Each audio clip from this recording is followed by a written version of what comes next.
right then. Salima, everyone. Sorry I'm late. I had technical difficulties. Zoom's been acting crazy for the last couple of months. I don't know what it's doing. Maybe not even. Maybe 6-ish weeks. Maybe a little less. I don't know. But it's definitely been a little strange. I also crashed out of my thing over here, so I might have to make some adjustments. What is today? Today is 17 March. 25. It's my mom's birthday. Happy birthday, Mom. I'm not going to sing you happy birthday because that would be painful for everyone else. So maybe hilarious for you, definitely painful for the rest of the population of the planet. So let's see, what do we have going on today, guys? Let me grab some of the stuff and just pull it out of here. If you're new, definitely like, share, subscribe, drop a comment, let me know where you're watching from. And this program that I'm using is Stellarium. Download it for free at stellarium.org. It is awesome. There is a web-based version, and that's pretty cool too. But I like, the phone app. Yes, that one's stellarium.web, I think. I don't know. But I like this one that you download on your computer. So this one I use it every day, and it's fantastic. Okay, so today is the 17th, as we said. And let's take a look. We have the moon is currently going into, moving into Libra here. Now, anything east of Spica, I kind of already consider to be Libra. It's already like nebulous. I mean, this is kind of that void portion right in between. So you're already getting a lot of this Libra information. Now, if you don't know, these scales right here were not originally scales. These were the claws of the scorpion. And if you think about it, scorpion's claws are designed to pin down prey, maybe pull the prey apart, so you can sting it and put it in your little scorpion mouth, and also build your little scorpion fort. Okay. So a lot of pincher things. They're just tools of survival. Now, if you read the Babylonian omens, it's going to tell you that the claws of the scorpion are associated with basically merchants, the marketplace. There's a lot of omens related to the prices of oil and gold and silver, barley, or whatever. And they're very financial in nature. And we can kind of see that the scales being related to, weighing stuff in in the old-timey weighing things, right? We now have electric scales, but they're not really about balance. I've seen a lot of people try to justify this and be like, oh yeah, it's really about just achieving balance. No, it's about buying and selling things. It's about surviving in the material world. Now, for a scorpion, you can pretty much get around on your own. But for humans, we need other humans, okay? And I can prove this to you. I double dog dare you to go look it up and see what happens to a single human being that is left in the wilderness. Sometimes they die from exposure within, a matter of hours. But if you put that person in with another person in the wilderness, they're going to live a much longer time. Okay, their chances of survival skyrocket. So for human beings, other people are our tools of survival. Not to objectify people and minimize them, but I mean, we need other people. That's just how we're wired. So this ends up being very much about surviving in the material world. And for the moon's placement here, if you have like strong Libra in your chart, yes, there is an element in there of not wanting to hurt people's feelings, but it's really coming from this deeper need to survive, okay? You can't go to the grocery store and just start clocking people, okay? You have to be able to get along peacefully in society. But it's coming again from this position of survival and not because, I just don't want to hurt people's feelings. If you don't want to hurt people's feelings, I guarantee you it's not because you have strong Libra. It's probably because, your Venus or Mars placement, you're just maybe very sensitive. You just really love people. You got a lot going on in Capricorn. There's a lot of different reasons for that, but it's not really anything to do with Libra. Libra is also the most entrepreneurial of all of the constellations. And as the moon moves into Libra, we're going to be getting more of that what do we call that? That entrepreneurial energy. So if you run your own show over there, if you're running your own business, this is your time. Okay. This is still a very social constellation, but again, it's social in the sense of the marketplace. We're not talking about socializing, going to the club and like hanging out and just having fun social. We're talking about making connections, networking, being a part of the community, and basically setting yourself up, positioning yourself to be a more important or valuable member of that community. So as we go into really by this point, we're already well into Scorpio, in my opinion. Obviously, that's not what the picture depicts, but I mean, that's what's going on. So into the 19th here, we get very close to Antares. Now, this was the Lisi goddess. She was a mother goddess, but she was also known to be able to soothe the hearts of angry deities. So people would pray to her when bad things were going awry with nature because they thought the gods were angry. And sorry, I was sneezing earlier before I got on the call, so I apologize. She is very kind and nurturing, okay? But if you have a strong Antares in your chart, and this is going to apply for everybody here over the next few days. But if you have a strong Antares, anything going on in there, okay? It's close to the horizon. It's on your midheaven or Imam Chali. What happens is the universe tends to send you the most damaged and broken and unhappy people in life because there's something about you. And again, it's going to depend on where it's at and what planet is interacting with Antares. But there's something about you that has this healing nature. The scorpion, I know nobody thinks of the scorpion. They're like, oh, they're very aggressive and they want to hurt people. And, they're very vindictive. No, the scorpion did not have anything to do with that. The scorpion was this mother goddess, Ishara of the ocean. She was an aspect of Venus and she was a healing aspect. As a matter of fact, scorpions were used as talismans to heal. Her husband, who was also featured up here in now what is Ophiuchus, Zababa, he was also a healer, a destroyer of demons, maybe a little bit more aggressive, and they kind of were just tag teaming the healing, okay?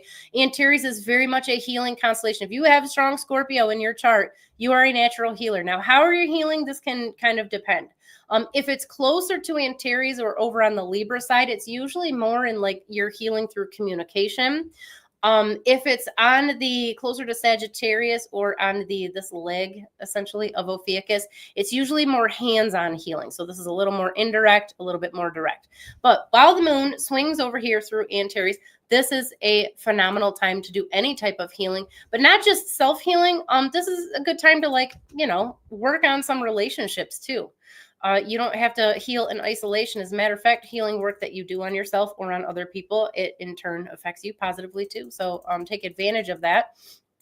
The moon is obviously waxing during this time. So if you are doing any waning, if you are doing any type of healing work, you want to try to focus on eliminating some things, maybe some toxicity in your environment, in your relationships, maybe even some negative people. Now, I should say that the moon's close approximation to Antares in your chart, in your natal chart, does not mean that you should let people suck the life out of you because you're supposed to help them. Okay. Some people, it's not a one-off, like one-time fix. You give them $20 and all of a sudden their problems are solved, right? Some people require a lifetime of healing, and it is not necessarily incumbent upon you to heal all of the people all of the time. You have to find that balance, and you have to come from a place of power, which is what we have with Antares. This is not just like healing because you have to. This is deep healing power that's just spontaneously coming out of you.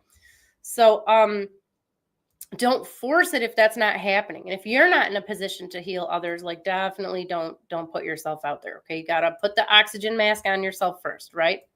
All right. So on to the 22nd, we get into this leg of Ophiuchus. Now, once we're in this area, we're already overlapping with Sagittarius. As a matter of fact, the tail of the scorpion was considered to be the weapons, the battle maces of this figure featured over here, Ninurta, and he was just awesome at everything that he did, okay? He was just great. So we start to get more decisive, and this is where maybe some of that more direct healing comes in, but we also get this conjunction with the Galactic Center. Where did you go, Moon? Come back. I got to center you, buddy. There you go. So here is the galactic center where my cursor is circling, is generally in this area. This is, the way I like to describe it, is a macrocosmic representation of the crown chakra. It's where we are at a minimum getting electromagnetic input from the literal galactic center. Okay, but also from a spiritual side of things, many ancient cultures viewed the plane of the Milky Way and this dense part in the middle as having a connection to the afterlife where the ancestors lived, and there's a definite divine connection. So everybody is benefited from this increased intuition while the moon is circling through here, cycling through. He's kind of just traversing. This is a great time for any type of meditation. You may experience spontaneous healing during this time. But as it goes closer to Sagittarius, now we're getting into a little bit more, if you have strong Sagittarius, or you know anybody with strong Sagittarius, legitimate strong Sagittarius, if they're using the tropical zodiac, it's hit or miss. We don't know what their sign really is. But Sagittarius is a boss, okay? Like a legitimate, just crushing it. Like, sometimes too good. Okay, sometimes they're too good at being awesome, and this can make them seem very arrogant at times, or maybe too, what's the word we would use? Brash, is that it? Maybe brash is a good word, and that can be really off-putting for some people. If you have strong Sagittarius, you probably don't care too much because you're riding that high of being pretty great at whatever you're setting out to accomplish.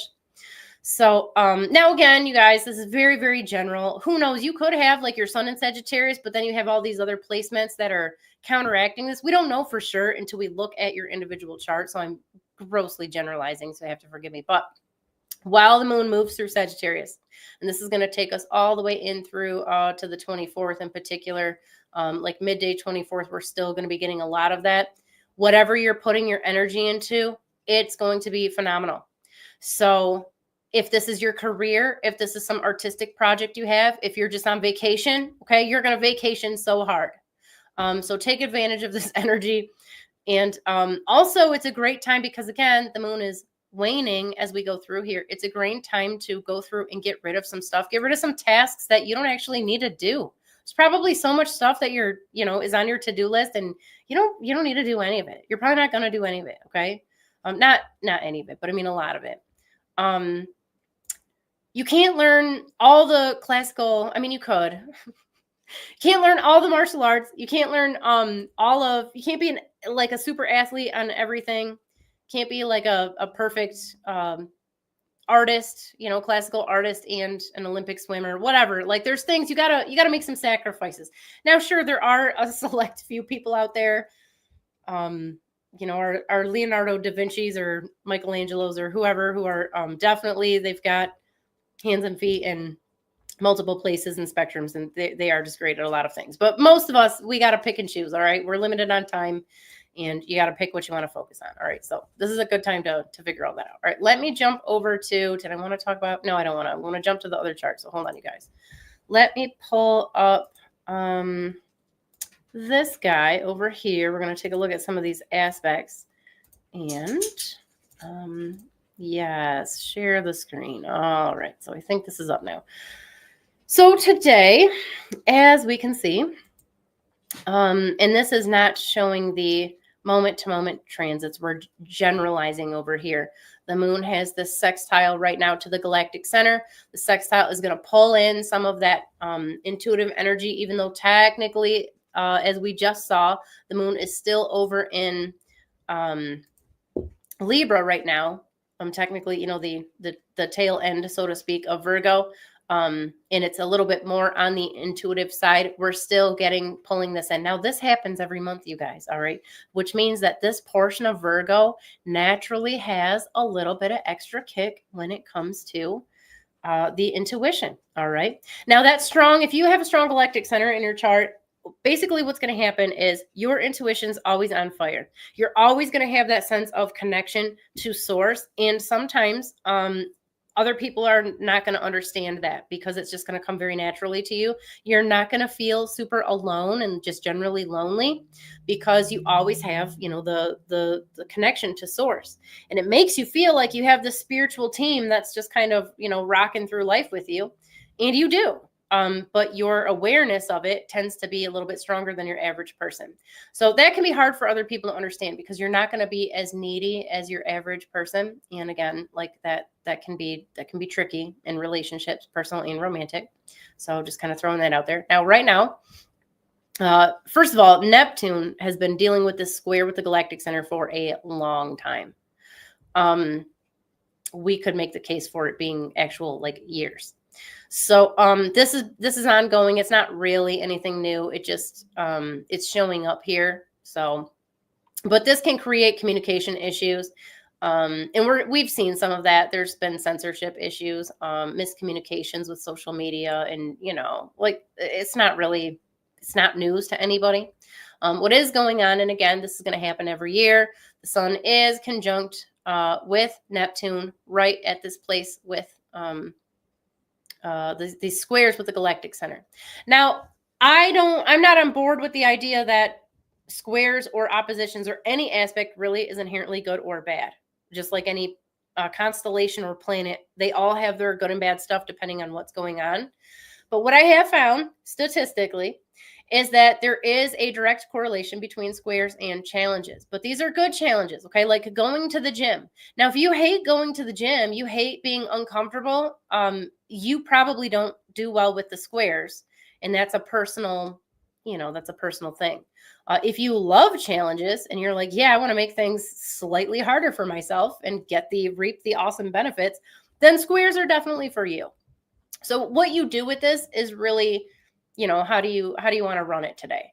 And it's going to be here. We can say like all this week, we're probably getting a lot of the square energy. It's not bad, but what can happen is it can make it a little bit more challenging to connect to your intuition and feel some of that. What were we talking about? There is maybe more of an issue potentially, although I don't really see it. I think the conjunction's kind of helping us. I think it's serving us, making it a little bit more easy to communicate and do some maybe innovation, work with technology right now. But maybe it is putting too much of the focus on those things as opposed to the intuitive side. So you may be more likely, and again, your personal chart is going to make a difference. You may be more likely to kind of get sucked into the logical side of things and have a hard time pulling yourself back to more of a spiritual place. It's possible, but again, I really don't think it's going to be a big deal because I think that the sun's kind of balancing this out a little bit, and you know, just don't worry about it. We also have a bit of a sextile here with Uranus and the sun. Now, I have found Uranus to be very much a planet of healing and nurturing and generally pouring energy into the people and things that you care about. So whether that's your artistic projects or that's your relationships, it's, you know, it's very personal depending on, you know, what you want to do with that, but it's in here for you. Okay. So any work that you're pouring into the things that you love is going to be, favored right now. And as we saw in the coming week, we're still going to get some of this energy, even though the aspect line's probably going to disappear when I go through here. But we're also getting it from the moon in its approach through Sagittarius. So something to keep in mind. All right. So here on the 18th, we can see that, and we've had this trine between Mars and, oh, help me. My brain's melting. It's late here, you guys, like 10:30 at night. Vesta, yes, that's what I'm looking at, Vesta. And this is potential stress, potential drain on the physical body. It's not a terrible situation, but I mean, it's in there. It's definitely pulling that Mars sensitivity in with Vesta, which is the physical body, in some cases, the finance.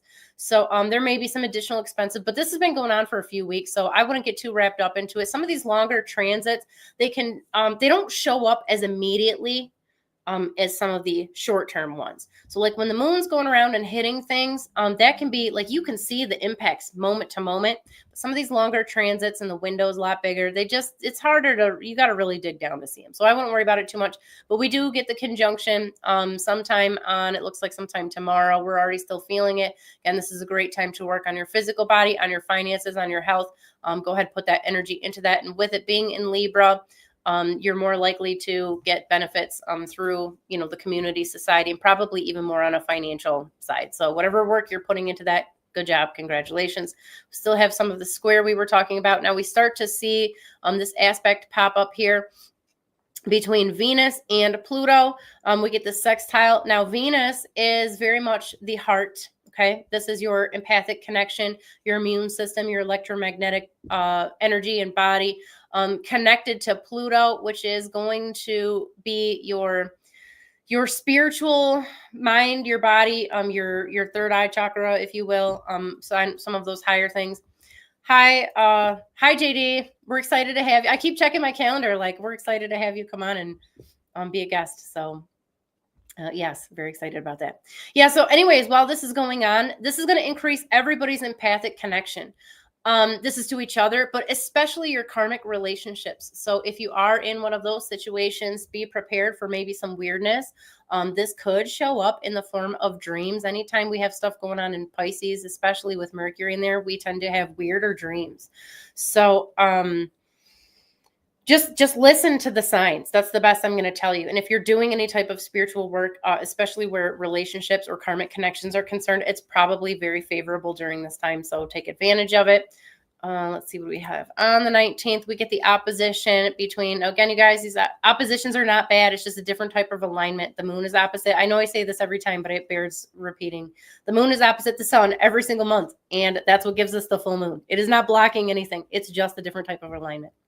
So here, again, this is pulling out the energy, that passion, that drive that we have in whatever we're concerned about, whatever we love and we want to nurture.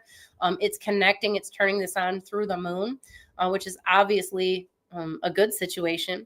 We also have this sextile that shows up with Saturn and Uranus. This is especially favorable for your career, for any type of physical work that you're doing on your personal body, like any type of healing work, but also in any career respect. So definitely, don't miss out on this. Okay. Take advantage of it.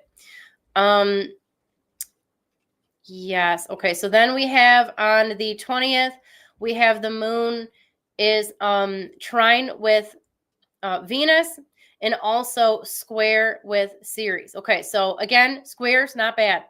Squares are just the gym. Do you like the gym or do you hate the gym? I don't know, because I would have to have a conversation with you and you'd have to tell me personally. Maybe you can put that in the chat. I don't know.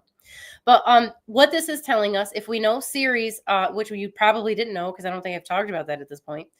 Ceres and Vesta are the two largest asteroids in the asteroid belt. They're very similar in what they do, but Vesta tends to be a little bit more internal and physical, whereas Ceres is more the external, the environment, the community. This day, the 20th, okay, generally speaking, this is more, we want to focus more on loved ones or self-love, self-care, self-nurturing, and maybe not spend as much time out with the community. If you're going to do that, be prepared to confront people on like a deeper heart level, which could be a good thing, if you're out there networking, but it could be a little bit trickier. Just because these two are they're really trying to push you into the direction of this heart energy with Venus, as opposed to being out in society. Okay. So maybe stay home, meditate, hang out with your close loved ones, put time and energy into those deeper relationships as opposed to the more superficial ones. And then finally on the 21st, we have the sun also. We start to get the sextile here. Again, you guys, this happens twice a year. At a minimum, you're getting hit with these all of the time from one angle or another. So I don't want it to sound like, oh, this is the only, one and done time. But it's cool because we have the sun. This is right on the new moon too, I think, or right around the new moon. Which is going to be crazy, you guys. It's going to be some, now I'm not saying on the new moon, something is going to happen, but there is a larger trigger that shows up that will be far reaching and far lasting. And we saw that on right around, it was like January 20th ish. I think 19th was when it really hit, even though, the world didn't collapse on that day. There was a giant shift that happened that is far reaching and affecting the entire world. Something similar is coming on right around the 21st. And we're going to talk about that probably probably not so much this Wednesday. Maybe we will a little bit, but definitely next Wednesday for sure. So, you know, subscribe, notifications, the whole thing, you guys know. But anyways, what's happening here? This is a spiritual shift, a spiritual trigger. We're getting it from all different ends. It affects everybody. Okay. It affects the world at large. In multiple ways. I don't even want to narrow it down because it's going to literally impact so much. Okay. These are the types of triggers. If you do any type of predictive astrology, and I know my charts look a lot different, they're way less busy than your average astrologers because I don't, I have a very tight orb in my charts, and I just don't deal with a lot of the goofy little asteroids and stuff. They're like tiny little rocks floating through space, and I just don't. But if you do any type of prediction, you would notice like this is extremely significant. So we're going to talk about that. Just not today because I have to go to sleep. I actually have more calls I got to do first, and then I'm definitely going to go to sleep. But I'm going to be back Wednesday. Some point, I'm going to wait till after the new moon. I am going to start doing real quick little bite-sized Sumerian language lessons, which you can find on my website, but I'm going to make accompanying videos. I've done some of them, but I redid my site. I redid the lessons. They were way too hard, and I just want to make it super, super easy for people to learn Sumerian. You guys need to learn Sumerian, okay? They're coming out with AI that supposedly can read the cuneiform, but it still can't translate it because that's like the tricky part is to try to figure out. You have 2,000-ish years. Well, actually more than that. You have 2,000 years of spoken Sumerian and then written Sumerian where it wasn't spoken as a language anymore, but it was still in use. And if you can imagine how different English is over the last couple hundred years, you got like a giant window where Sumerian, there was a lot going on. Okay. And they use a lot of the same words and syllables to mean the same different things. So it's a little tricky. You can't just have AI do it for you. And, let's be real. If there's like a coronal mass ejection or something, like somebody needs to know these things, and don't leave it up to scholars to figure this stuff out. You're perfectly capable of learning all of the Sumerian, all the Akkadian, any ancient language that you want. You don't have to just leave it to the priests and academia. Okay. That's what they want you to do. Don't do it. Go out there and learn that stuff for yourself. It's super interesting. So anyways, I've beat that horse, I think, to a pulp. So I'm going to let it go, but I'll be back on Wednesday, and I appreciate you guys for jumping on. Again, JD, we're excited to have you on, and yeah, so I guess that's